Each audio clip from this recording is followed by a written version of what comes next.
أعوذ بالله من الشيطان الرجيم. بسم الله الرحمن الرحيم.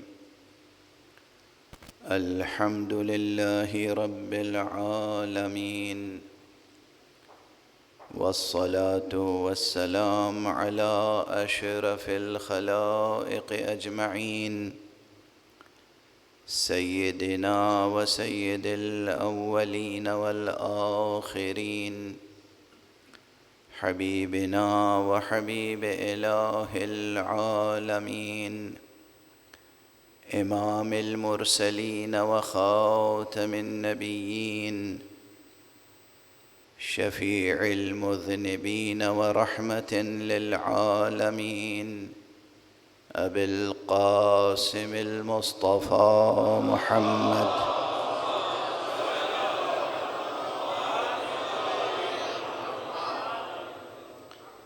وعلى أهل بيته الطيبين الطاهرين الهداة المهديين المعصومين المظلومين، واللعنة الدائمة على أعداء الحق والدين. أما بعد، فقد قال الله تعالى عز اسمه في محكم كتابه ومتقن خطابه: بسم الله الرحمن الرحيم. ولتكن منكم أمة يدعون إلى الخير ويأمرون بالمعروف وينهون عن المنكر، وأولئك هم المفلحون. صدق الله العلي العظيم.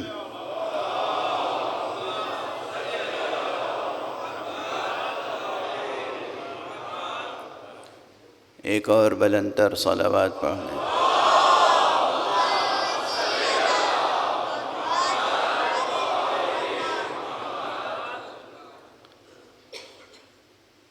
قرآن مجید کی آیتوں کی عجب جاذبیت ہوتی ہے،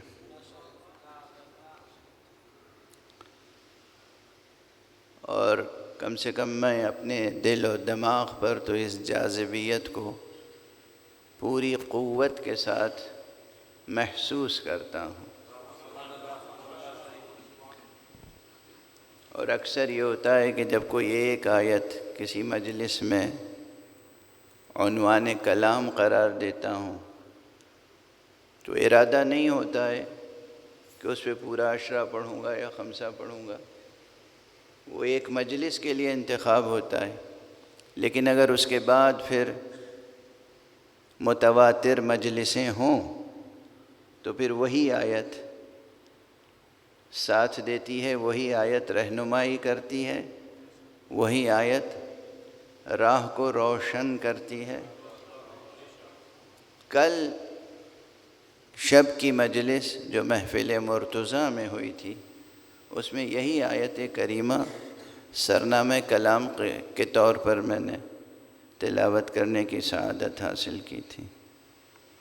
عجب آیت ہے، اگرچہ بظاہر اس کا مضمون اور ترجمہ بہت صاف ہے، واضح ہے۔ ارشاد الہی ہے سورہ مبارکہ آل عمران میں۔ سورہ آل عمران قرآن مجید کا تیسرا سورہ ہے، اور اس کی یہ 104 آیت نشان ہے۔ یعنی بہرحال اگر صفر کو نظر انداز کر دیں تو 4 اور 1 مل کر 5 ہوتے ہیں، تو یہ آیت نشان آسانی سے یاد رہے گا۔ قرآن مجید کی اس آیت میں ایک بڑا حکم ہے۔ آپ کی فروع دین کی جو فہرست ہے، پہلی چیز جو فرض ہے وہ نماز ہے۔ تو آپ کہتے ہیں نا کہ نماز کی دلیل کیا ہے؟ تو نماز کی دلیل قرآن مجید کی وہ آیت ہے جس میں کہا گیا ہے اقیم الصلاۃ، نماز قائم کرو. یا ان الصلاۃ کانت علی المؤمنین کتابا موقوتا، نماز تو مومنین پر واجب قرار دے دی گئی ہے. تو یہ نص صریح، یعنی یہ ٹیکسٹ، یہ بیان قرآنی دلیل ہے. جسے دلیل کہتے ہیں نا، مذہب کے دائرے میں دلیل کا مطلب ہے بس قال اللہ یا قال رسول اللہ. یہ چیز ذہن میں رہے. عموماً جو ذہن میں باتیں ہوتی ہیں آپس میں، تو یہ ہوتا ہے کہ بھئی دلیل، وہ فلاں سائنسداں یہ کہتا ہے، وہ فلاں فلسفی یہ کہتا ہے، وہ تازہ حقائق یہ ہیں، وہ قدیم تاریخ یہ ہے. نہ قدیم تاریخ نہ تازہ حقائق. دین کے دائرے میں دلیل کا مطلب ہے قال اللہ یا قال رسول اللہ. کوئی بھی مسئلہ ہو، چھوٹا یا بڑا. اور جب قال رسول اللہ ہم کہہ رہے ہیں تو اس کا دائرہ ضرور وسیع ہے، یعنی اس میں ہمارے 12 ائمہ علیہم الصلاۃ والسلام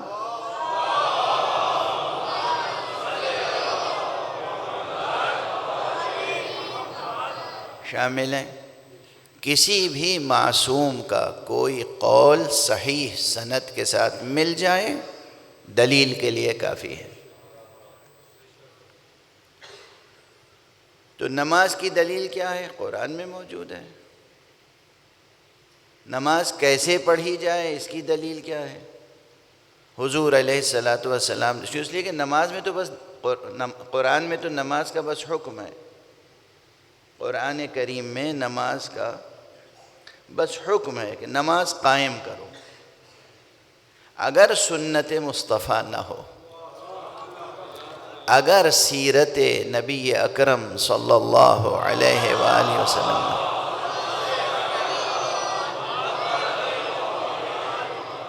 تو اصلاً یہ حقیقت مشتبہ ہو جائے گی کہ صلاۃ کس چیز کا نام ہے. کسے کہتے ہیں صلاۃ؟ ڈکشنری میں دیکھیں گے صلاۃ کے معنی کیا ہے؟ دعا. تو دعا تو کسی بھی صورت سے کی جا سکتی. کھڑے ہو گئے، قبلے کی طرف رخ کر لیا، دعا ہو گئی.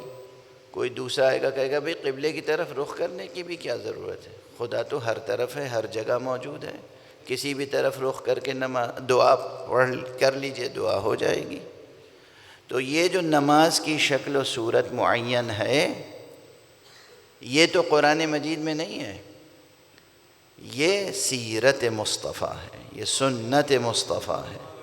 اور ارشاد گرامی پیغمبر ہے صلو کما رأیتمونی اصلی، اس طرح سے نماز پڑھو جیسے مجھے نماز پڑھتے ہوئے دیکھتے ہو.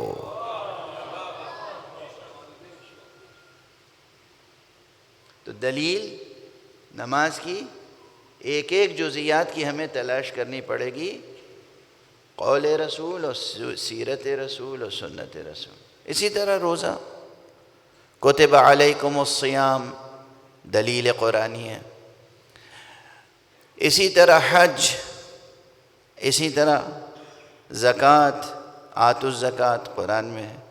اب یہ جو ہماری فہرست میں امر بالمعروف اور نہی عن المنکر، یہ واجب ہے، ہر ایک پر واجب عینی ہے.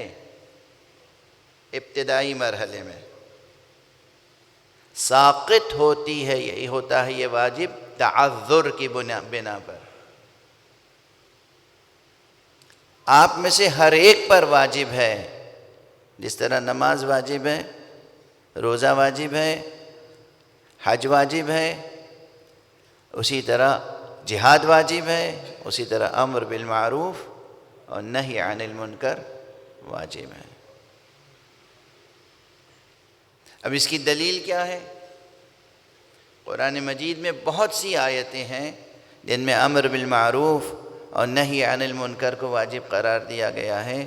لیکن یہ ایک اہم آیت ہے، اہم ترین، ام الباب، جس میں کہا گیا ہے وَلْتَكُمْ مِنْكُمْ أُمَّةٌ يَدْعُونَ إِلَى الْخَيْرِ، تم میں سے ایک ایسی جماعت ہونی چاہیے جو خیر کی طرف، نیکی کی طرف، بھلائی کی طرف دعوت دے، وَيَأْمُرُونَ بِالْمَعْرُوفِ، اور معروف کا امر کرے، وَيَأْمُرُونَ بِالْمَعْرُوفِ۔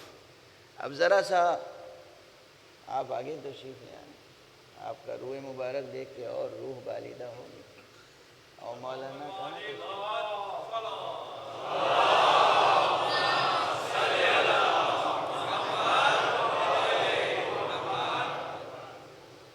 مجھے یہ تاج رسول، یہ عمامہ، یہ پہنے ہوئے چہرے بہت اچھے لگتے ہیں، روح حقیقتاً بالیدہ ہوتی ہے، اور آپ سب پر علماء کا احترام لازم ہے۔ یہ شیعہ تہذیب کی سب سے نمایاں پہچان ہے کہ علم کی قدردانی ہو اور علماء کی قدر شناسی ہو۔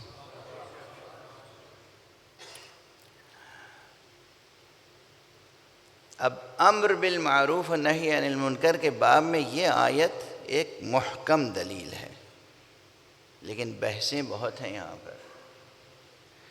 ایک بحث یہ ہے کہ میں نے تو آپ کے سامنے کہہ دیا کہ آپ میں سے ہر ایک پر واجب ہے، واجب عینی ہے۔ ایک گروہ اس آیت کی روشنی میں یہ کہتا ہے کہ نہیں جناب، یہ واجب عینی نہیں، واجب کفائی ہے، واجب کفائی ہے، یعنی کچھ لوگوں نے اگر امر معروف کر دیا تو باقی لوگوں پر سے یہ واجب ساقط ہے۔ یہ فقہی موشگافیاں ہیں، قانونی موشگافیاں ہیں۔ یہ قانونی موشگافیاں کیا ہوتی ہیں؟ آپ کے میڈیا میں اکثر یہ باتیں آتی ہیں کہ دستور پاکستان کے آرٹیکل فلاں کی تشریح فلاں جج نے یوں کی اور فلاں جج نے یوں کی۔ آرٹیکل تو وہی ہے، لیکن یہ ہر جج الگ الگ کیسے تشریح کر رہا ہے؟ اس لیے کہ اس نے جورسپروڈنس پڑھا ہے۔ جورسپروڈنس کہتے ہیں اس سائنس کو جو لیگل ٹیکسٹ کے انٹرپریٹیشن کی سائنس ہوتی ہے۔ اگر کوئی پڑھے ہوئے نہ ہو جورسپروڈنس اور فلسفی آف لا، تو پھر اسے حق نہیں ہے قانونی طور پر کہ وہ دستور پاکستان کی تشریح کر سکے۔ اور فرما رہے ہیں آپ، مسلم ہے نا، اس میں بہت سے ذمہ دار لوگ بیٹھے ہوں گے، کیا ہر شخص اٹھ کے دستور پاکستان کی تشریح کر سکتا ہے؟ نہیں کر سکتا۔ لیکن کیا قیامت ہے کہ ہر شخص قرآن مجید کی تشریح کرنے کے لیے؟ کیا قیامت ہے؟ ہر شخص قرآن مجید کی آیتوں کی تشریح کرنے کے لیے آمادہ نظر آتا ہے۔ یعنی نعوذ باللہ، 100,000 بار نعوذ باللہ، اللہ کی کتاب جو کہ معجزہ ہے قیامت تک کے لیے، اس کی حرمت اتنی بھی نہیں ہے جتنی دستور پاکستان کی ہے۔ دستور پاکستان کن لوگوں نے لکھا؟ ارے بھی ہمارے آپ کے جیسے انسانوں نے لکھا، اسکالر تھے، پڑھے لکھے تھے، انٹرنیشنل لا جانتے تھے، کامن لا جانتے تھے، بہت کچھ جانتے تھے تو انسان۔ اور دستور پاکستان بہرحال ہے تو وہ کتاب جس میں پارلیمنٹ میں ترمیمیں بھی ہو سکتی ہیں۔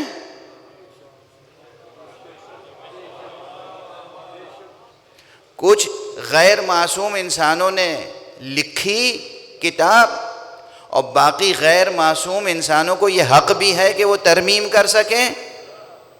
پھر بھی اس کا اتنا تقدس ہے کہ جب تک ہفت خوان نہ طے کر لیں آپ، اس وقت تک آپ اس کا انٹرپریٹیشن نہیں کر سکتے۔ اور یہ قرآن مجید جو اللہ کی کتاب ہے، اللہ کا کلام ہے، آسمان سے نازل ہوا ہے، اور معصوم لے کر آیا، معصوم قلب پر اترا، اور جس میں کسی کو حق نہیں ہے تبدیلی کا، اس کی تشریح کرنے کے لیے ہر آدمی تیار ہے۔ اور فرما رہے ہیں آپ، واضح ہے، پیغام پہنچ رہا ہے۔ بہرحال تو اب جو علماء ہیں، ایکسپرٹس ہیں، ان میں ہوتا ہے انٹرپریٹیشن میں اختلاف، اس میں آپ یہ نہیں کہہ سکتے کہ بھئی یہ علماء کیوں اختلاف کر رہے ہیں۔ علماء اختلاف کرتے ہیں ٹیکنیکل ریزنز پر، جن ٹیکنیکل ریزنز سے آپ واقف بھی نہیں ہیں، بالکل ویسے ہی جیسے لیگل پروسیس ہے۔ آپ کورٹ میں جاتے ہیں، ایک جج دوسرے فاضل جج سے کیوں اختلاف کرتا ہے؟ اس کے پاس بھی ٹیکنیکل ریزن ہے، اس کے پاس بھی ٹیکنیکل ریزن ہے، واضح ہے۔ تو یہاں پر ہوتا ہے اختلاف کہ صاحب یہ واجب عینی ہے یا واجب کفائی۔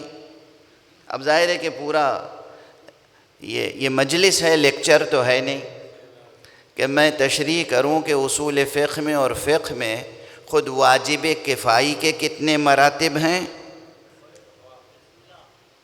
اور امر بالمعروف کن دلائل کی بنا پر واجب عینی ہے اور کن دلائل کی بنا پر واجب کفائی ہے، اور اگر واجب عینی ہے، سب پر واجب عینی ہے، جو اس فقیر کا نظریہ سب پر، آپ میں سے ایک ایک پر واجب عینی ہے، لیکن کچھ ایسے شرائط ہیں جن شرائط کی وجہ سے کسی پر متعین ہو جاتا ہے، کسی پہ ساقط ہو جاتا ہے۔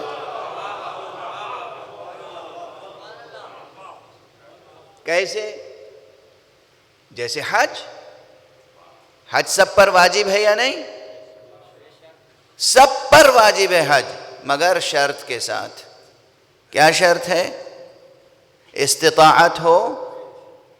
اب استطاعت میں بہت سی چیزیں ہیں، اتنا پیسہ ہو کہ آپ اپنے وطن سے وہاں جا سکیں اور واپس آ سکیں، اور آپ کے اہل و عیال فقیر نہ ہو جائیں، نادار نہ ہو جائیں، تکلیف میں مبتلا نہ ہو جائیں، آپ جائیں اور آئیں، اتنا خرچ ہو، آپ کے جانے آنے کے لیے آپ کی کافی صحت ہو، ایسی صحت ہو کہ آپ طواف کر سکیں، آپ سعی کر سکیں، آپ 2 رکعت وہاں جا کے نماز طواف پڑھ سکیں، ایسی صلاحیت ہو کہ آپ تلبیہ کہہ سکیں، لبیک اللہم لبیک کہہ سکیں، یہ سب چیزیں استطاعت میں شامل ہیں۔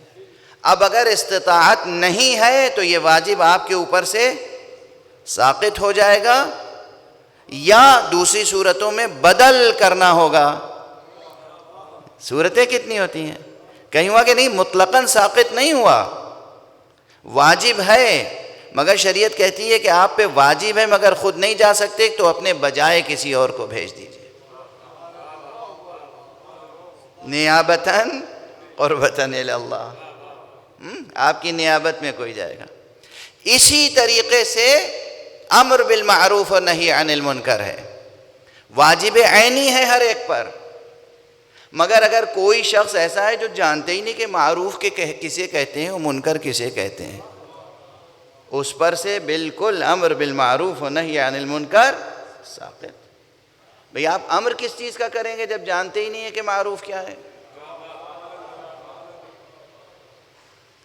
آپ منع کس سے کریں گے جب آپ جانتے ہی نہیں ہیں کہ منکر کیا ہے؟ واضح ہے؟ تو معلوم ہوا کہ اب آپ پر واجب تھا، لیکن چونکہ آپ معروف و منکر سے واقف نہیں ہیں تو آپ پر سے ساقط۔ اچھا، الساقط تو ہو گیا، مگر ایک چیز باقی رہے گی۔ اگر کوئی اور آپ کے معاشرے میں ایسا ہے جو معروف و منکر جانتا ہے تو آپ اس کی مدد ضرور کریں کہ بھائی آپ امر بالمعروف کریں، آپ نہی عن المنکر۔ واضح ہے؟ تو امر بالمعروف و نہی عن المنکر دراصل اسلام کی اساس کو مضبوط کرنے والی ایک مسلسل تحریک کا نام ہے۔ بلکہ کل جو میں نے گزارش کی تھی کہ کل دین امر بالمعروف و نہی عن المنکر ہے، اس لیے کہ دین نام کس کا ہے؟ نیکیوں کی طرف لانا اور برائیوں سے بچانا۔ اور یہاں پر مجھے حضرت آقا ابو عبداللہ الحسین علیہ الصلاۃ والسلام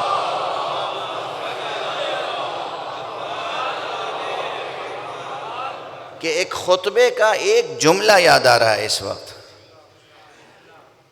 کہیں یہ شبہ پیدا ہو گیا ہے کہ آقا نے امر بالمعروف و نہی عن المنکر کیا یا نہیں کیا؟ تو میں عرض کرتا ہوں کہ نہ صرف عملاً کیا بلکہ آقا کے اقوال اور افعال کو دیکھیں تو حضرت سید الشہداء علیہ الصلاۃ والسلام نظریاتی سطح پر یعنی تھیوریٹیکلی بھی اور عملی سطح پر پریکٹیکلی بھی مکمل طور پر ایک نصاب و نظام امر بالمعروف و نہی عن المنکر دے کر گئے ہیں.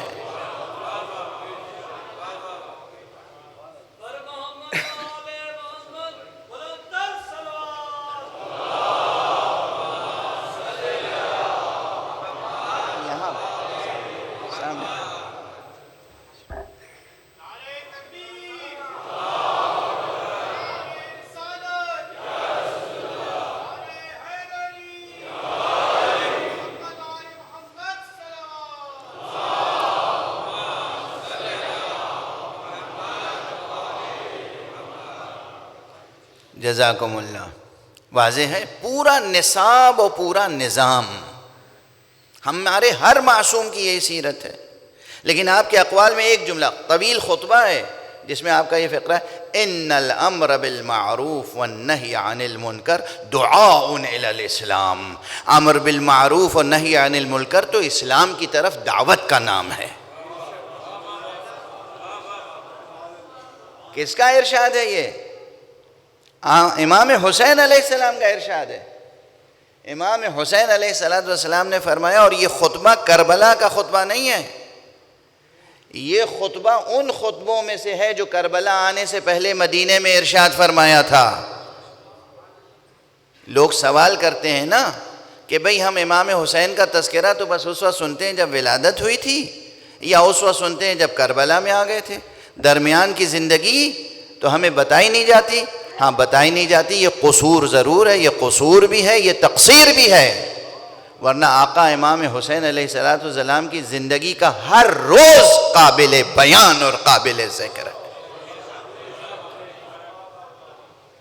جب آپ مدینے میں تشریف فرما ہوتے تھے تو اس وقت مسجد نبوی میں آپ کے لیے کرسی درس لگائی جاتی تھی، ایک مسند درس مخصوص تھی. سبط نبی، سبط من الاسباط، جان رسول اور وارث مرسلین ابو عبداللہ الحسین کے لیے.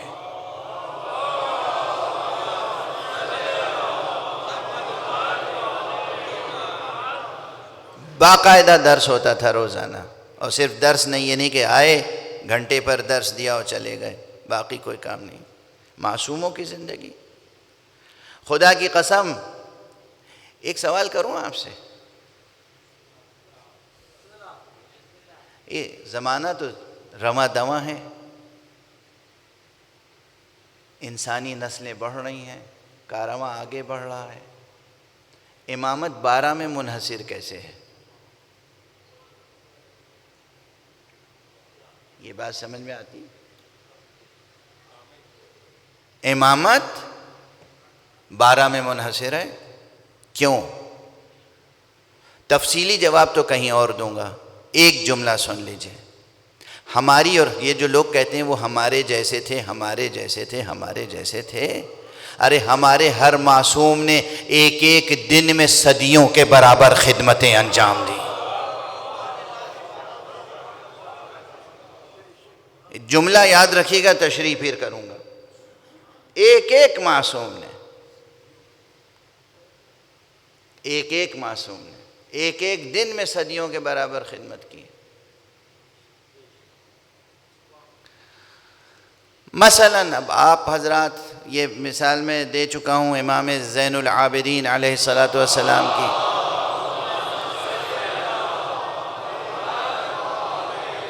حیات طیبہ کے تعلق سے، بعد امام حسین علیہ السلام کی حیات طیبہ کے تعلق سے خود نمازیں پڑھنا 5 وقت کی پابندی کے ساتھ، تمام واجبات و مستحبات کے ساتھ۔ کچھ وقت چاہیے، ہم آپ پڑھتے ہیں تمام اجزاء کے ساتھ، تمام اجزاء کے ساتھ تو نہیں پڑھتے، جلدی جلدی پڑھ لیتے ہیں۔ آپ نے دیر میں مجلس شروع کی ہے تو میرا کوئی قصور نہیں ہے، اور میری طبیعت آج دن بھر بہت خراب تھی، سب گواہ ہیں، اور جس دن میری طبیعت خراب ہوتی ہے اس دن میں بہت دیر تک مجلس پڑھتا ہوں۔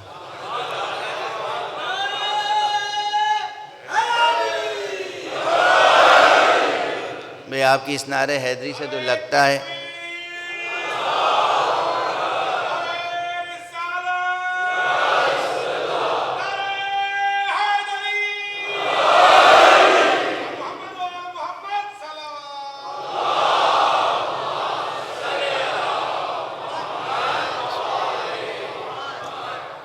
شکریہ، اس آپ کی صلوات سے، پر محبت صلوات سے لگتا ہے کہ سننا چاہتے ہیں۔ تو اب ایک معصوم کی زندگی دیکھ لیا، آقا کی زندگی، ہم آپ اب سمجھانے کے لیے پورے واجبات و مستحبات کے ساتھ نماز پڑھنے کے معنی کیا ہوتے ہیں سمجھتے ہیں آپ؟ ہم جوانوں کو شوق دلانے کے لیے اور پابند کرنے کے لیے کہتے ہیں کہ بھائی 2 رکعت نماز 2 منٹ میں بھی ہو سکتی ہے، بلکہ اس سے کم میں بھی ہو سکتی ہے، اگر وقت نہیں ہے 1.5 منٹ میں 2 رکعت نماز ہو سکتی ہے، یہ شوق دلانے کے لیے اور پابند کرنے کے لیے۔ لیکن واقعاً اگر اطمینان سے، سکون سے، تمام واجبات اور تمام مستحبات کے ساتھ نماز ادا کی جائے تو یہی 2 رکعت نماز تقریباً کم سے کم 20 منٹ میں ہوتی ہے، 2 رکعت نماز۔ اچھا تھوڑی سی تشریح کر دوں نا، تشنگی نہ رہ جائے۔ تعلیم بھی ہے، مجلس بھی ہے، معصوم کی سیرت بھی سمجھ میں آئے گی۔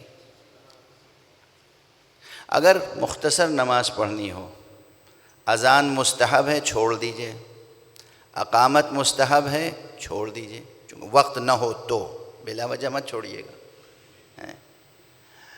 اذان و اقامت کے بعد پھر 6 تکبیریں اور ہیں جو مستحب ہیں، انہیں کہتے ہیں تکبیرات افتتاحیہ۔ کیا کہتے ہیں؟ تکبیرات افتتاحیہ۔ پھر 7ویں تکبیر ہے جسے کہتے ہیں تکبیرۃ الاحرام۔ یہ 6 تکبیریں جو تکبیرات افتتاحیہ ہیں، ہر 2 تکبیر کے درمیان میں ایک دعا ہے۔ اگر صرف یہ 6 تکبیریں جو تکبیرۃ الاحرام سے پہلے ہیں، اور ان کے لیے اختیار ہے کہ تکبیرۃ الاحرام سے پہلے بھی کہہ سکتے ہیں اور تکبیرۃ الاحرام کے بعد بھی کہہ سکتے ہیں، یہ 6 تکبیریں ان کی دعاؤں کے ساتھ اگر پڑھیں تو کم سے کم 5، 6، 7 منٹ اس میں لگ جاتے ہیں۔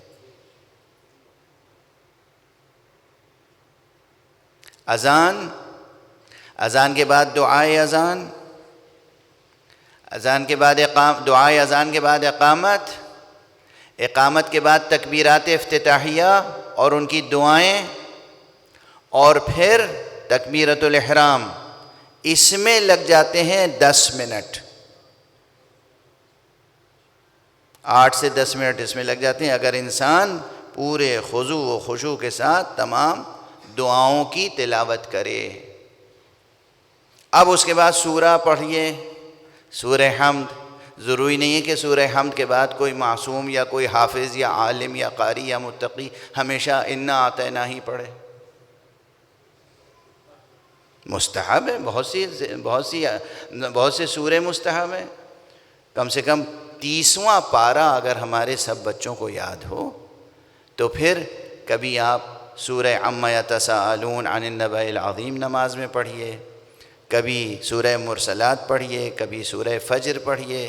جو عاشقان امام حسین علیہ السلام ہیں وہ تو نماز فجر میں ہمیشہ سورہ فجر پڑھتے ہیں، ٹھیک ہے۔ سورہ دہر پڑھیے، سورہ دہر قصیدہ آل محمد ہے، نماز کی نماز ہو جائے گی اور مدح کی مدح ہو جائے گی، عبادت کی عبادت ہو جائے گی، محفل کی محفل ہو جائے گی، ہیں؟ سورہ دہر پڑھیے. تو اب اگر آپ نے سورہ حمد کی تلاوت کی اور سورہ دہر کی تلاوت کی اور اس کے بعد رکوع میں گئے اور رکوع میں جلدی سے صرف آپ نے سبحان اللہ سبحان اللہ سبحان اللہ کہہ کے سر نہیں اٹھایا, تو پھر کتنی تسبیحات مستحب ہیں؟ تسبیحات کے ساتھ اور دعائیں مستحب ہیں. رکوع سے اٹھنے کے بعد دعائیں مستحب ہیں. اس کے بعد پھر سجدے میں دعائیں مستحب ہیں. 2 سجدوں کے درمیان دعا مستحب ہے. اس کے بعد پھر سجدے میں دعائیں مستحب ہیں. پھر کھڑے ہوں, پھر اسی ترتیب سے دوسری رکعت. 2 رکعت نماز کم سے کم ایک عالم و متقی پرہیزگار انسان کی 20 منٹ میں ہوتی ہے. واضح ہے؟ اب جوانوں کو, بچوں کو ہم کہتے ہیں بیٹا آپ 1.5 منٹ میں نماز پڑھ سکتے ہیں, کیونکہ رکوع میں گئے آپ پورا سبحان ربی العظیم و بحمدہ بھی نہ کہیں, آپ کہیں سبحان اللہ سبحان اللہ سبحان اللہ, کھڑے ہو جائیں. سجدے میں آپ 3 بار کہیں سبحان اللہ سبحان اللہ سبحان اللہ, اٹھ جائیں. یا 1 بار کہہ لیں سبحان ربی الاعلیٰ و بحمدہ, 1 بار کہہ لیں سبحان ربی العظیم و بحمدہ. صرف تکبیرۃ الاحرام سے نماز شروع کی, اور آپ نے, بلکہ شریعت اور چھوٹ دیتی ہے, اگر واقعی تمہارے پاس وقت نہیں ہے, سورج ڈوبنے والا ہے اور نماز پڑھ رہے ہو, یا سورج نکلنے والا ہے اور نماز پڑھ رہے ہو, حمد کے بعد سورہ جو ہے وہ بھی چھوڑ دو, حمد پڑھو, رکوع میں چلے جاؤ. یہ شریعت سہلہ ہے, شریعت سمحہ ہے. یہ دین خدائے غفور و رحیم و کریم کا دین ہے. یہ شریعت رحمت ہے سر بسر. وقت نہیں ہے تب بھی تمہیں کوئی نہ کوئی حظ و حصہ عبادت کا مل جائے گا, اور وقت ہے تو ظاہر ہے حسب ظرف زمان, حسب ظرف مکان, حسب ظرف وجود تمہیں اللہ کے ذکر سے حظ وافر عطا ہوگا.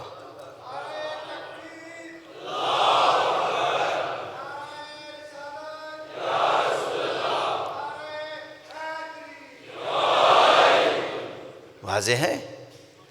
اب یہ میں نے صرف مثال دی کہ 2 رکعت نماز میں, یعنی مجھ جیسا طالب علم 20 منٹ 25 منٹ لگ جاتے ہیں 2 رکعت نماز میں جب تنہا پڑھتا ہوں. معاف کرنا, یہ تظاہر نہیں کر رہا ہوں, تعلیم کے مرحلے میں عرض کر رہا ہوں. اچھا, امام جب پڑھے گا تو کیا اس کو, امام جب نماز پڑھیں گے, امام جب نماز شب پڑھیں گے, کتنا وقت چاہیے؟ بظاہر امام پورے 8 رکعت تہجد, 2 رکعت شفع, 1 رکعت وتر, پھر جناب والا 2 رکعت نافلہ صبح, 2 رکعت فریضہ صبح, پورے شان و شکوہ کے ساتھ. کوئی عام انسان تو نہیں پڑھ رہا ہے نا, خدا کی معرفت رکھنے والا, خدا سے محو گفتگو ہے, اس کی نماز کی شان کیا ہوگی؟ اور اس حسین کی نماز کی شان کیا ہوگی؟ خود حسین کتنے طولانی سجدے کرتے ہوں گے کہ جب بچپن میں رسول کی پشت پر آتے تھے تو رسول سجدے کو طول دے دیتے تھے.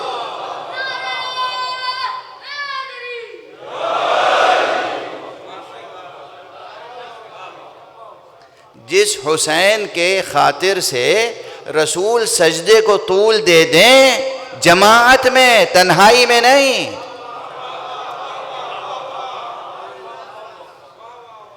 جماعت میں وہ حسین جب تنہا نماز پڑھتے ہوں گے تو رب سے کیا مناجاتیں کرتے ہیں.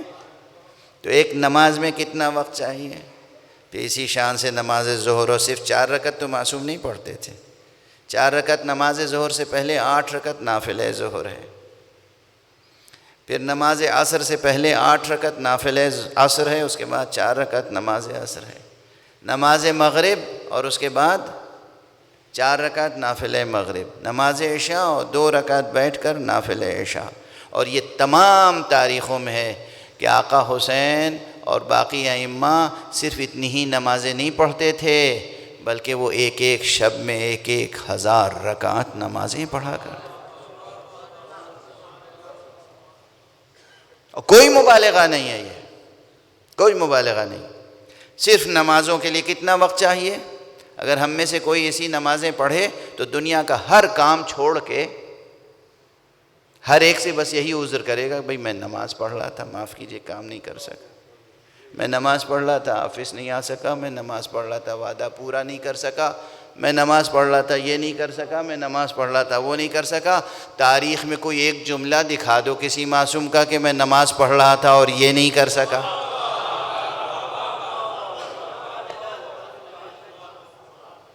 معصوم کی نماز کسی کار خیر میں رکاوٹ نہیں بنتی، کوئی زکوٰۃ بھی مانگے تو نماز کی حالت ہی میں دے دے۔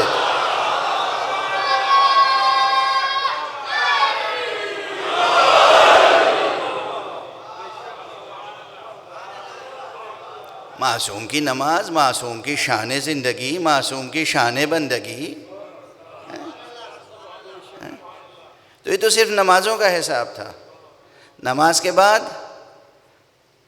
درس، ایک درس ہوتا تھا اجتماعی جس میں ہر ایک آگے شریک ہو سکتا تھا۔ جو مسجد نبوی میں داخل ہوا اس نے دیکھا آقا حسین کہاں ہیں، بیٹھ گیا درس میں۔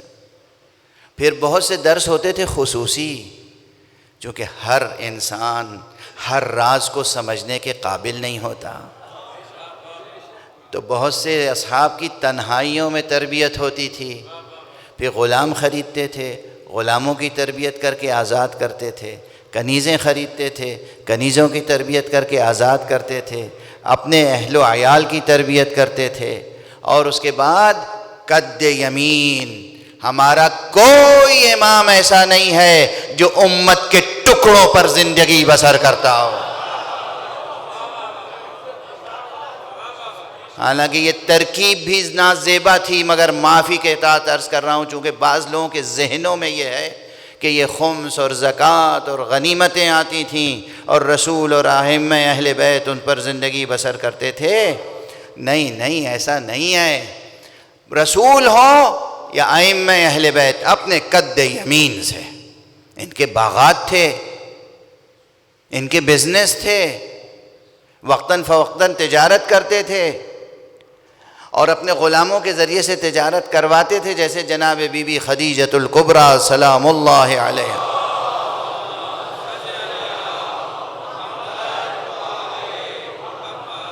خود جاتے تھے باغات میں اپنے ہاتھ سے اپنے نوکر۔ بھئی آپ معصوم کا مزاج سمجھتے ہیں نا؟ بی بی جناب زہرا کے گھر میں ایک کنیز تھی فضہ، کیسے کام لیتی تھیں؟ یعنی ایک دن فضہ تم کام کرو گی، ایک دن میں کام کروں گی۔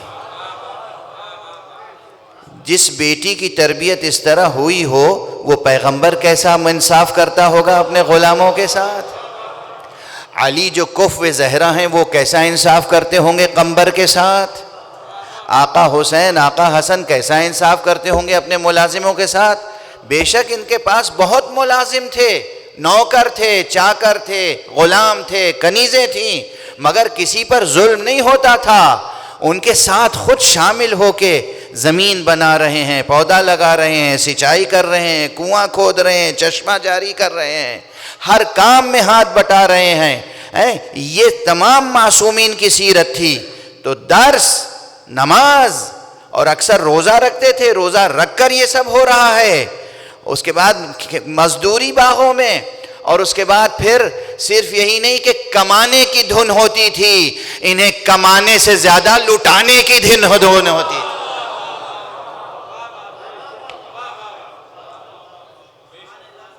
کمانے سے زیادہ تقسیم کرنے میں دلچسپی ہوتی تھی۔ باغات سے آ گیا سامان، تمام امت کے خمس آیا، زکوٰۃ آیا، خود اپنے قد یمین سے کمائی ہوئی دولت آئی، اور ادھر دولت آئی اور ادھر تقسیم شروع۔ اب غلاموں کو بلایا، اپنے مال کو 2-3 حصوں میں تقسیم کیا۔ کچھ غلاموں کو فلاں کو دے آؤ، فلاں کو دے آؤ، فلاں کے ہاں پہنچاؤ، فلاں کے ہاں پہنچاؤ۔ کچھ کنیزوں کو دیا، دیکھو فلاں کے ہاں، فلاں کے ہاں، فلاں کے ہاں دے کے آؤ۔ کچھ اپنے لیے مخصوص رکھتے تھے، اور جب رات کی تاریکی بڑھ جاتی تھی تو پشت مبارک پر لے کر اور ایک ایک گھر جاتے تھے، خاص گھروں پر دق الباب کر کے کہتے تھے یہ تمہارا رزق ہے۔ کتنا وقت چاہیے ایک شخص کو یہ تمام کام انجام دینے کے لیے؟ کتنا وقت چاہیے؟ جو میں نے کہا ابھی نماز 2 رکعت نماز میں کتنا وقت چاہیے. تو یہ غلط نہیں ہے, انہیں اس لحاظ سے بھی اپنے طرح کا اپنا جیسا نہ سمجھیے. خدا کی قسم انہوں نے ایک ایک دن میں ایک ایک صدی کا کام کیا ہے, اور یہ کوئی معمولی بات نہیں ہے. ہمارے لیے وقت جس طرح گزرتا ہے ان کے لیے وقت اس طرح نہیں گزرتا. ہمارے لیے وقت گزرتا ہے, ان کے لیے وقت ٹھہرتا ہے.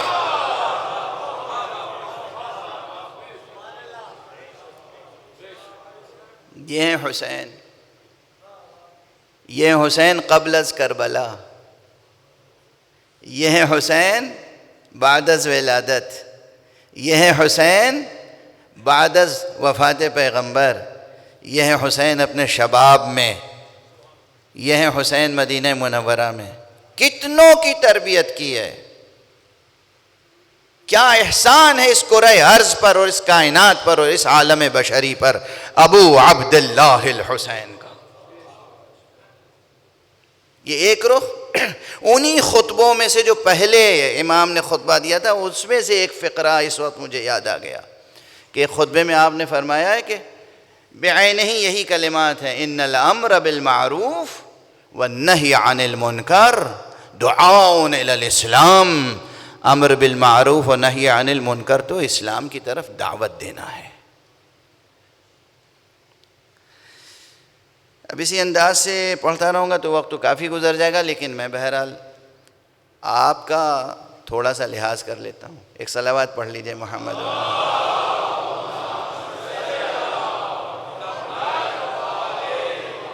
ایک اور صلوات.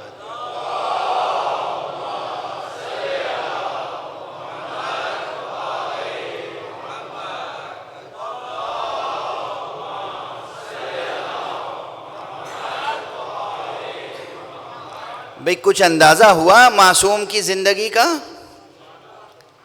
امام کیسے شب و روز گزارتے تھے, بسر کرتے تھے. امام کس طرح شب و روز بسر کرتے تھے. انہوں نے صدیوں کے کام ایک ایک دن میں کیے ہیں, اس لیے قیامت تک کے آنے والی انسانیت کے لیے اب ہدایت کا پورا نظام مکمل ہو چکا ہے. ہدایت کا نظام مکمل ہو چکا, اور جو باقی ہے وہ انشاءاللہ مکمل ہو جائے گا. امام پردہ غیب میں موجود ہیں.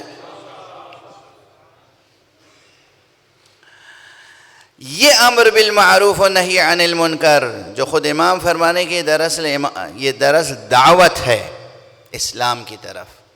تو اسلام کی طرف دعوت کیا مطلب؟ یعنی اگر کوئی شخص یہ سوال کرتا ہے کہ آپ نے امر بالمعروف و نہی عن المنکر کیا یا نہیں کیا, اور کہاں کیا, کہاں کیا؟ مدینے سے چلے, مکے آئے, مکے سے آئے, کربلا آ گئے, کہاں امر بالمعروف کیا؟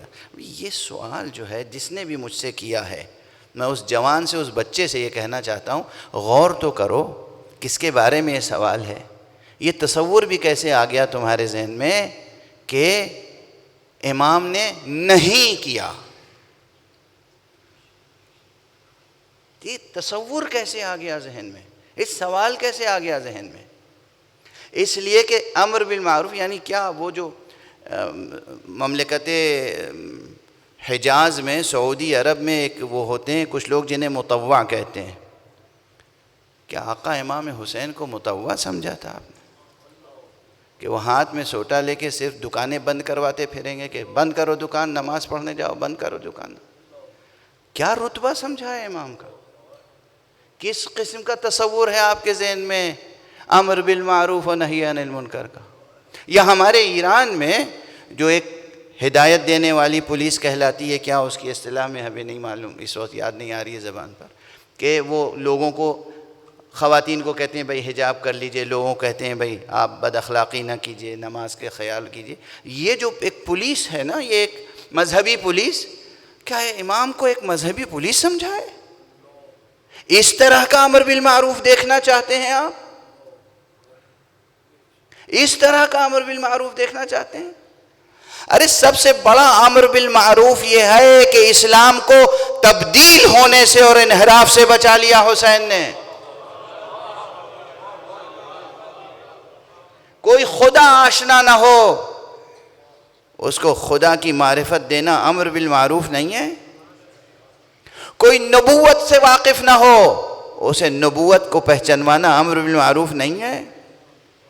کوئی قرآن اور حقیقت وحی سے واقف نہ ہو، اس کو قرآن کی حقیقت، قرآن کے اعجاز و قرآن کی اور حقیقت وحی سے واقف کرانا کیا امر بالمعروف نہیں ہے؟ کوئی مدینے اور مکے کی حرمت سے واقف نہ ہو تو اس کو مدینے کی عظمت و حرمت اور مکے کی عظمت و حرمت بتانا کیا امر بالمعروف نہیں ہے؟ کوئی حقیقت امامت سے واقف نہ ہو تو کیا امامت سے واقف کرانا امر بالمعروف نہیں ہے؟ یہ اوجب واجبات میں سے ہے۔ واجب کے بارے میں امر بالمعروف واجب ہے، مستحب کے بارے میں امر بالمعروف مستحب ہے عموماً، اور حرام کے بارے میں نہی عن المنکر واجب ہے، مکروہ کے بارے میں نہی عن المنکر مستحب ہے۔ ہر چیز کا ایک رتبہ ہوتا ہے، ہر چیز کی شریعت میں ایک حیثیت ہے۔ وہ معاشرہ جو بعد پیغمبر، وہ معاشرہ جو بعد شہادت امیر المؤمنین بالکل بے خوف ہو چکا تھا خدا سے، اس معاشرے میں تبدیلیاں ہو رہی تھیں، نظام اسلام بدلا جا رہا تھا، عبادتوں کی صورت بدلی جا رہی تھی، نہ مدینے کی حرمت باقی تھی نہ مکے کی حرمت باقی تھی۔ مدینے سے یہ کہہ کر نکلنا کہ میں نہیں چاہتا ہوں کہ میں مدینے میں ذبح کیا جاؤں تاکہ مدینے کی حرمت پامال ہو، اس سے بڑا امر بالمعروف کیا ہوگا؟ مکے میں جا کے ٹھہرے، لیکن جب مکے میں حاجیوں کے بھیس میں قاتل آ گئے تو پھر آپ نے کیا کہا؟ میں نہیں چاہتا کہ میری وجہ سے حرم الہی اور مکے کی اور مسجد الحرام کی حرمت پامال ہو۔ یعنی کہہ بھی رہے ہیں، کر بھی رہے ہیں۔ یہ صرف سیاسی بات نہیں ہے کہ صاحب تقریر کر دی، جو کہہ رہے ہیں وہ کر رہے ہیں۔ میں نہیں چاہتا کہ میرے خون کی وجہ سے مکے کی حرمت، خانہ کعبہ کی حرمت، حرم حمل الہی کی حرمت ضائع ہو۔ یہ امر بالمعروف بھی ہے، نہی عن المنکر بھی ہے، اور پھر عملاً مکے کو چھوڑ دینا، یہ کمال امر بالمعروف و نہی عن المنکر ہے۔ بھئی ایک یہ ہے کہ دیکھو خون نہ بہانا، دیکھو میں نہیں چاہتا کہ خون نہ بہاؤ، نہیں، صرف یہ نہیں، خود وہ ماحول ختم کر دیا کہ جہاں حرمت کعبہ پامال ہو رہی ہو۔ صرف لفظی نہیں ہے امر بالمعروف، کہہ بھی رہے ہیں، کر بھی رہے ہیں۔ یہ بڑی بڑی مثال، اور خود نہیں، عبداللہ ابن عباس، عبداللہ ابن زبیر سے جو گفتگو ہوئی، وہ جتنی گفتگویں ہیں معصوم کی، معصوم کو معصوم تو سمجھو، اور پھر سمجھو کہ معصوم کے دہن مبارک سے نکلنے والا ہر لفظ امر بالمعروف اور نہی عن المنکر ہوتا ہے۔ اور اگر ایسا نہ ہو تو فقہ میں دلیل کیسے بنے گی؟ بھئی فقہ میں دلیل کیا ہوتی ہے؟ یہ حکم دلیل کیا ہے؟ حسین علیہ السلام نے یہ کہا، تو یعنی حسین نے جو کہا وہ دلیل فقہ ہے، حسین نے جو کہا وہ دلیل معروف ہے، حسین نے جس چیز سے روک دیا وہ دلیل منکر ہے۔ یہ امر بالمعروف، یہ ہے نہی عن المنکر۔ اور پھر امر بالمعروف و نہی عن المنکر کے شرائط ہوتے ہیں، آداب ہوتے ہیں۔ جو جتنا بڑا ہوتا ہے وہ اپنی بزرگواری کے ساتھ اسی طرح عمل انجام دیتا ہے۔ ہمارے ہاں کسی کو کوئی تھوڑا سا مسئلہ یاد ہو جائے، تھوڑی سی باتیں آ جائیں، تو دیکھیے مسجدوں میں، امام باڑوں میں کیسا عجیب اسٹائل سے آتے ہیں، ایک ایک کو ٹوکنا شروع کر دیتے ہیں تاکہ اظہار ہو کہ میں جانتا ہوں، تم نہیں جانتے، سیکھو مجھ سے۔ اور پھر یہ ہوتا ہے کہ امر بالمعروف کر رہا ہوں، یہ تو آپ کسی مومن کی توہین کر رہے ہیں اور اپنا عمل ضائع کر رہے ہیں۔ اس طرح نہیں ہوتا امر بالمعروف، اس طرح نہیں ہوتا نہی عن المنکر۔ بڑے آداب ہیں، بڑے شرائط ہیں، بڑی ایتھکس ہے اس کی، بڑی اخلاقیات ہے اس کی۔ تواضع کے ساتھ، انکسار کے ساتھ، محبت کے ساتھ، سچی دل سوزی کے ساتھ، اس نیت سے کہ خدا کی شریعت قائم کرنے کے لیے کہہ رہا ہوں، اس میں ایک ذرا سا سوئی کی نوک کے برابر بھی شائبہ نہ پیدا ہو کہ میں اپنے علم کے اظہار کے لیے کہہ رہا ہوں۔ لوگ مجھے پہچانیں کہ میں مسائل سے واقف ہوں، میں جانتا ہوں، میں علم رکھتا ہوں، میں دین کا احساس رکھتا ہوں۔ نہیں، یہ سب چیز چھپائی جائے۔ میں جانتا ہوں، میں علم رکھتا ہوں، میں دین کا احساس رکھتا ہوں، میں خدا سے قرب چاہتا ہوں، یہ سب چھپایا جائے، صرف اور صرف اور صرف یہ دل سوزی ہو، پروردگار یہ بندہ شاید اس حکم سے واقف نہیں ہے، میں اس کو یہ حکم بتا رہا ہوں۔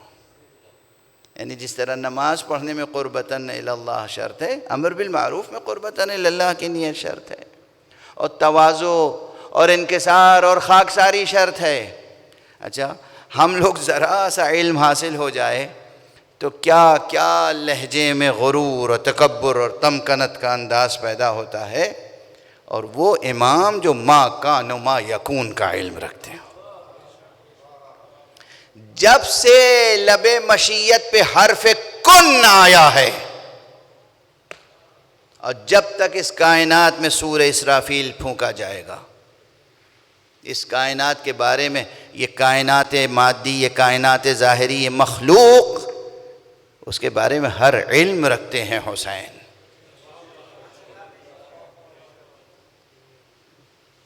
ناز کرو کہ کسے امام مانا ہے، کسے امام مانا ہے، ناز کریں۔ دوسروں کو نہیں معرفت ہے، نہ ہو، آپ عاجزی کے ساتھ، محبت کے ساتھ، دل سوزی کے ساتھ ان کی معرفت میں اضافہ کیجئے۔ ان کو زیادہ، اس سے زیادہ کچھ نہ کہیے، اس لیے کہ ان کے پاس معرفت نہیں ہے۔ انہیں دکھائیے اور بتائیے کہ حسین کون تھے۔ تو یہ حسین، اچھا، اور ساری امت جانتی ہے حسین سبط رسول ہیں، ساری امت جانتی ہے، مگر چلے جا رہے ہیں مکے سے کربلا کے راستے میں، دیکھا ایک خیمہ لگا ہوا ہے۔ پہلے اپنے مؤذن کو بھیجا کہ جاؤ انہیں بتاؤ کہ میں رسول کا نواسہ حسین ابن علی ہوں، میں کربلا جا رہا ہوں، اسے پہچنواؤ۔ یہ کون سا طریقہ ہے؟ یہ کیا ہے؟ امر بالمعروف۔ جاؤ اسے بتاؤ، حقیقت بتاؤ، پہچنواؤ۔ پہلے صحابی کو بھیجا جو آپ کا مؤذن تھا قافلے کا، جس کا نام تھا حجاج، اور اس کے بعد حجاج ابن مسروق مؤذن امام، جو روز امام کے قافلے میں اذان دیتا تھا، وہ گیا پیغام دے کے آیا، کہا اس نے قبول نہیں کیا، اب خود اٹھے، بہت عظمت و جلالت، اس کے خیمے میں تشریف لے گئے، اسے حقیقت اسلام سے آشنا کیا، اسے اپنی ذات سے آشنا کیا، اس کو اس کی تکلیف شرعی بتائی، تمہارے اوپر اس وقت کیا فرض ہے، اور یہ کہہ کر نہیں بتایا کہ کیا فرض ہے، اس طرح بیان کیا کہ اسے فرض کا احساس ہو جائے۔ یہ امر بالمعروف نہیں ہے، یہ نہی عن المنکر نہیں ہے۔ کتنے واقعات ہیں، بس اب وقت تو کافی گزر گیا اور بات کچھ بھی نہیں کر سکا میں اس موضوع پر، 1-2% بھی گفتگو نہیں ہو پائی، لیکن وقت کا دامن اب ہمارے لیے تھوڑی وقت ٹھہرے گا، تو اب میں گفتگو کو مختصر کرتا ہوں۔ پیاسوں کو پانی پلانا معروف ہے یا نہیں؟ نادانوں کو علم دینا معروف ہے یا نہیں؟ کوئی کسی مغالطے اور اشتباہ و کنفیوژن میں مبتلا ہو، اس کا کنفیوژن دور کرنا معروف ہے یا نہیں؟ اور کوئی حرام کام کرنے جا رہا ہو، اس کو اس سے روکنا نہی عن المنکر ہے یا نہیں؟ جب حر کا لشکر آیا ہے تو جو کچھ آپ نے کیا، نہ صرف کہا بلکہ کیا، یعنی کامل ترین مصداق امر بالمعروف و نہی عن المنکر کا آقا حسین کا ہر عمل تھا اور ہر قدم۔ پانی پلاؤ، اصحاب سے کہا پانی پلاؤ، یہ پیاسے ہیں، یہ دشمن ہیں، مخالف ہیں، مگر انہیں پانی پلاؤ۔ اور وہی صورت جو ہدایت دینے کی تھی، لفظی ہدایت، کہ جب غلام گیا، صحابی گیا، مؤذن گیا اور اس نے دعوت دی اور دعوت قبول نہیں ہوئی تو پھر خود تشریف لے گئے۔ یہ منظر یہاں بھی ہے، پہلے اپنے اصحاب سے کہا پانی پلاؤ، اس کے بعد دیکھا ایک شخص اتنا پیاسا ہے کہ اسے پانی پلایا جا رہا ہے، مشک کا دہانہ اس کے دہانے کے قریب ہے، اس کے دہن کے قریب ہے، مگر آنکھوں میں جیسے دھند ہے، اتنا پیاسا ہے کہ پانی پی نہیں پا رہا ہے۔ آقا اپنی کرسی سے اٹھے، اس کے قریب گئے اور جانے کے بعد اپنے دست مبارک سے، خدا کی قسم، اس طرح مشک کے دہانے کو لیا اور اس کے منہ سے اپنا ہاتھ لگا کے کہا پی لے۔ جب اس نے پی لیا، امام نے شفقت سے پلا دیا اور واپس آئے ہیں تو اس کو معلوم نہیں تھا، پہچانتا نہیں تھا کہ یہ کون ہے۔ کہا یہ کون ہیں جنہوں نے مجھ پہ کرم کیا ہے؟ تو کسی نے کہا یہی تو حسین ابن علی۔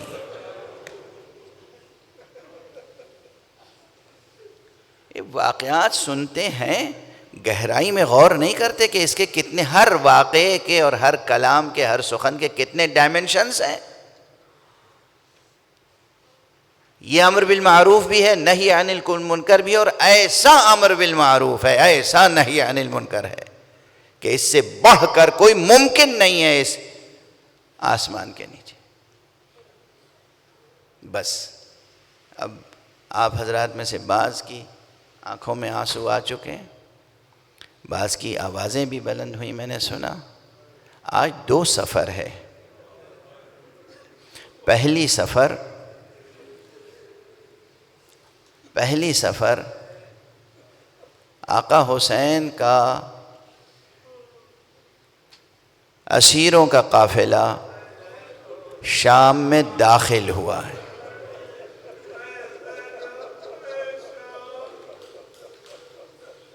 اور بس ایک جملہ کہوں گا، کچھ نہیں، میں تو مصائب کی تفصیل کہاں پڑھ پاتا ہوں، بس ایک جملہ عرض کروں گا۔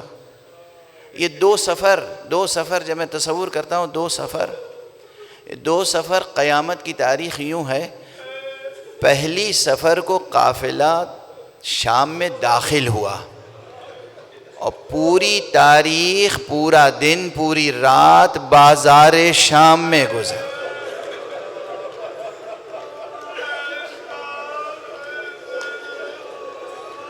2 سفر کی تاریخ وہ ہے جب زینب کو یزید کے سامنے پیش کیا۔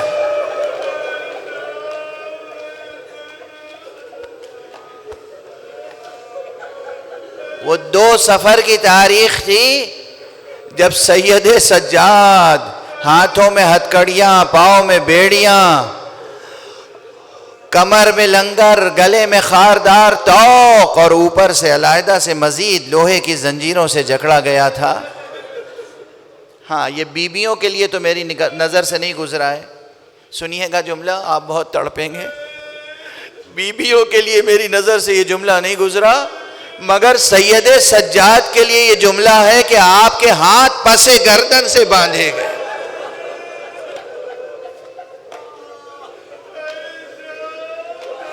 اجرکم علی اللہ۔ اس شکل و صورت سے نبی زادہ علی ابن الحسین دربار میں داخل ہوا ہے، اور فرماتے ہیں اس کے بعد بیویاں داخل ہوئیں جس میں ایک رسن میں 12 گلے تھے۔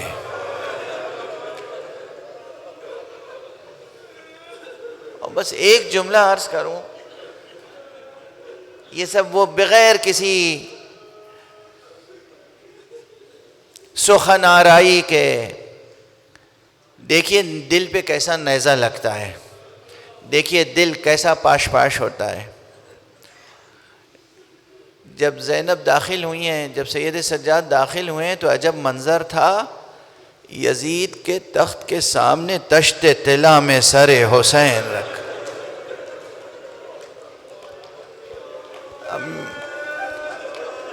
اب میں کیسے عرض کروں کیا منظر دیکھا گیا ہے؟ دربار میں بڑے بڑے لوگ بیٹھے ہوئے ہیں، دربار میں روم کے سفیر بیٹھے ہوئے ہیں، دوسری حکومتوں مملکتوں کے سفیر ہیں، اور گویا اشراف قوم، بزرگان قوم بیٹھے ہوئے ہیں، دربار سجایا گیا ہے، خاص طور سے بلایا گیا ہے لوگوں کو۔ کس لیے بلایا گیا ہے؟ تاکہ یہ بتائے یزید کہ میں فاتح ہوں، اور حسین نعوذ باللہ شکست کھا چکے ہیں، اور ان کا سر قلم کر کے لایا گیا ہے، اور ان کے اہل بیت کو اسیر کر کے لایا گیا ہے، اور وہ آقا حسین کی توہین کے لیے اپنی چھڑی سے سر مبارک حسین کے ساتھ بے ادبی کر رہا ہے، دندان مبارک پر چھڑی سے گستاخی ہو رہی ہے۔ یہ منظر دیکھ کر ایک صحابی رسول سے رہا نہیں گیا، اور وہ اٹھا، اس نے کہا او یزید، یہ تو کیا کر رہا ہے؟ میں نے اپنی آنکھوں سے دیکھا ہے رسول اللہ ان لب و دندان کو بوسہ دیا کرتے تھے۔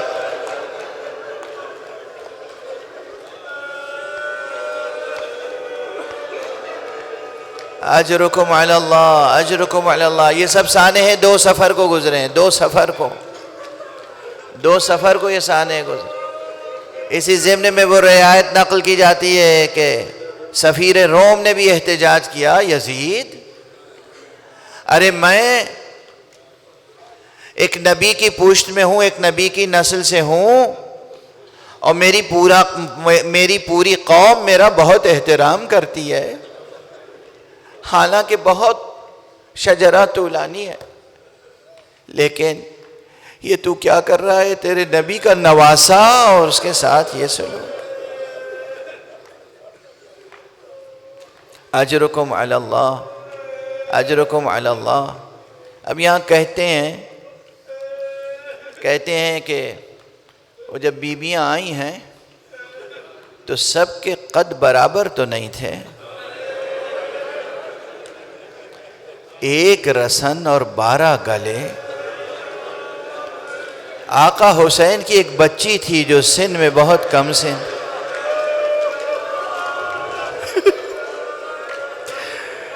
کہتے ہیں یزید کی نظر پڑی کہ ایک پاؤں رکھتی ہے زمین پر، ایک اٹھا لیتی ہے، پھر دوسرا پاؤں رکھتی ہے زمین پر، پہلا پاؤں اٹھا لیتی ہے۔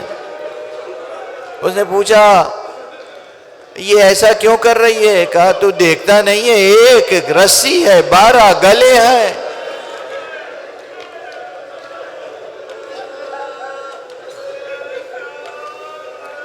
کیا کیا ستم گزرے، کیا کیا واقعات گزرے۔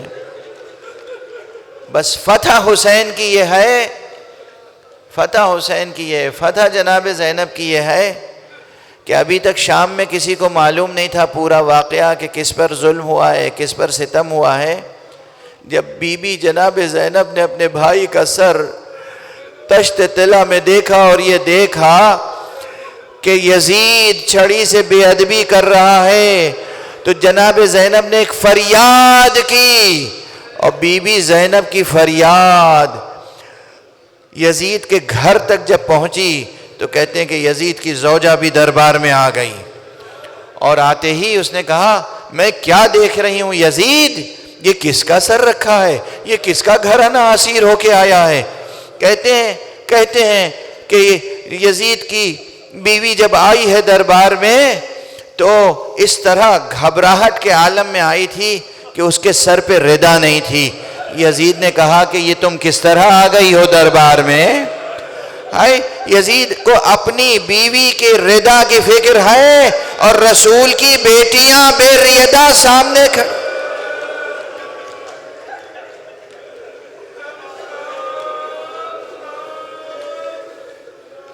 اِنَّا لِلَّهِ وَإِنَّا إِلَيْهِ رَاجِعُونَ رضا بقضائه وتسلیما لأمره۔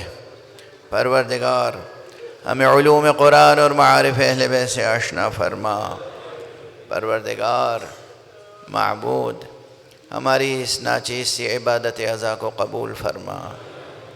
معبود ہمارے معاشرے کو امر بالمعروف و نہی عن المنکر کا پابند معاشرہ بنا دے۔ پروردگار ہمیں امر بالمعروف و نہی عن المنکر کا سلیقہ عطا فرما۔ پروردگار ہمارے سینوں میں چراغ توحید روشن رہے، ہمارے ہاتھوں میں دامان ختم نبوت رہے، ہمارے قدم ہمیشہ صراط مستقیم ولایت پہ گامزن رہیں۔ پروردگار ہمارے سروں پر مرجعیات رشیدہ کا سایہ رہے، علماء اعلام، مراجع کرام، فقہاء اعظام کو اپنی حفظ و امان میں رکھ۔ پروردگار رہبر انقلاب اسلامی حضرت آیت اللہ العظمیٰ سید علی خامنئی کی حفاظت فرما۔ پروردگار روئے زمین پر جہاں جہاں بھی مسلم معاشرے ہیں ان سے اپنی حفظ و امان میں رکھ۔